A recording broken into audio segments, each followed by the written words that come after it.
I finally decided to talk about this. In 2021, I opened a poultry business. Now, here is the gist. I didn't open blindly. I consulted a business analyst.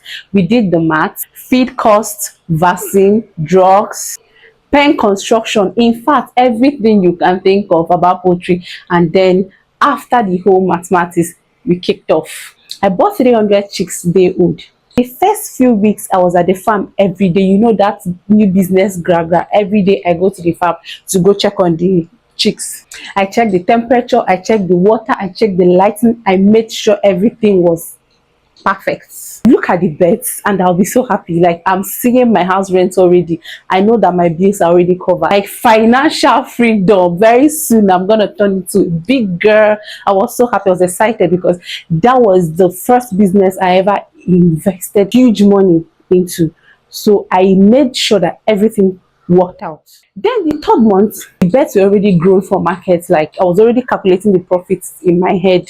Now this is where the story began. I remember the exact date. On the 4th of September, I went to the farm just like every other day.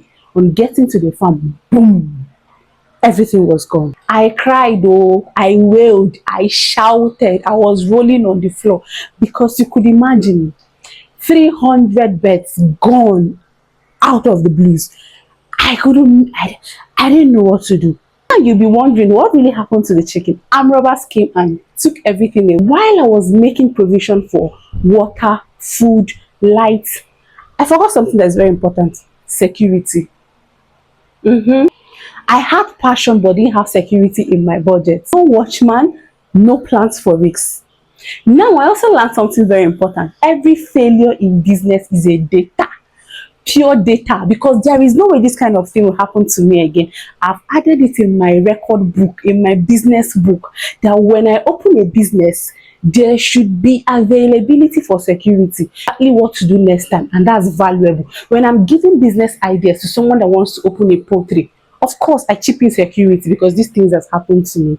And also I said to myself, I am not going to quit. If you quit, they will. Not just the robbers, but my doubts, my insecurities. One risk will define my story, and I have to brace up myself and move on. Because what happens next? Tomorrow there is hope for better business ideas and better. And now this is where I have to tell you that businesses come with a lot of risks, a whole lot of risks.